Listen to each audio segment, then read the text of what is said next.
Thank you very much. We talk a lot about Marxism from the intellectual point of view, but we don't talk about Marxism from the cultural point of view, and the fact that one of the things that Marx and Engels wanted to do was to abolish the family. And it was Lenin who said, destroy the family, destroy society, so that he could impose communism.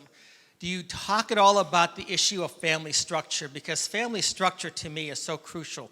We've had, for example, no-fault divorce, 57 years, destroy the family. Reagan said it was the biggest mistake of his life. Do you ever talk about how that relates? Because the biggest defense against communism is the intact family.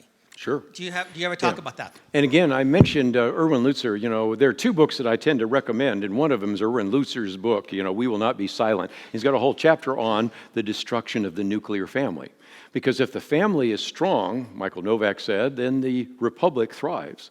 If the family fails, then government, by definition, almost has to step in. And so if you read any of Marx, and when I was at Georgetown, even though I studied with Jean Kirkpatrick, I think some of you know who she was, and I studied with George Carey, I made a point of taking a class on Marxism from a committed Marxist, because I wanted to see what the Marxists were saying.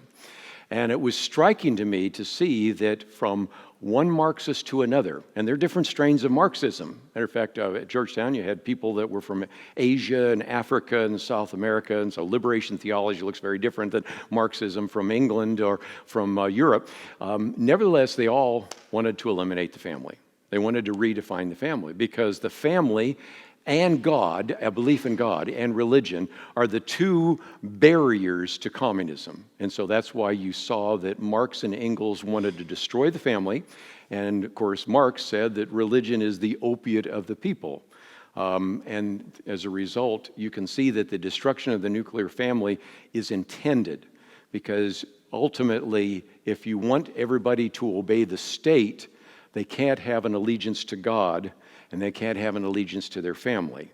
And so you are right on target. And again, I mentioned Erwin Lutzer's book, We Will Not Be Silent, but another book that I recommend is one by Rod Dreher. Rod Dreher actually used to write for the Dallas Morning News, but since then has been writing all sorts of other things. But Live Not by Lies is a quote from Alexander Solzhenitsyn, in which we should live by the truth, not live by lies.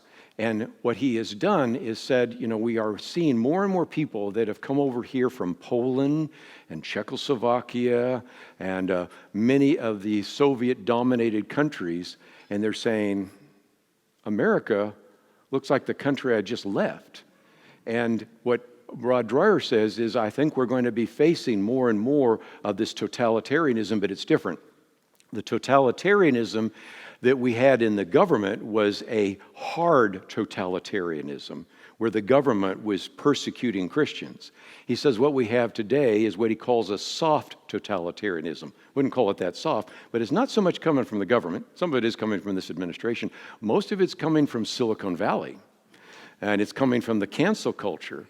It's Facebook saying, we aren't going to let you say this. It's the university. People say, you at Probe used to speak on college campuses. Yeah, I used to actually have professors invite me in and say, you've heard what I've had to say, but we have Mr. Anderson here. He's with the Christian Update Forum. I thought you'd at least like to hear a different point of view. Is that happening today on college campuses? No, it's not. And again, it's soft totalitarianism, and we're going to cancel you. We're going to drive you out of business if we can. You better bake me a cake, and you better give me some flowers, and you better not say anything harsh about critical race theory, harsh about Black Lives Matter, whatever, because we will destroy you. And in some respects, because it's a little more subtle, and because it affects our livelihood, sometimes we don't see that. So that's another book I would recommend.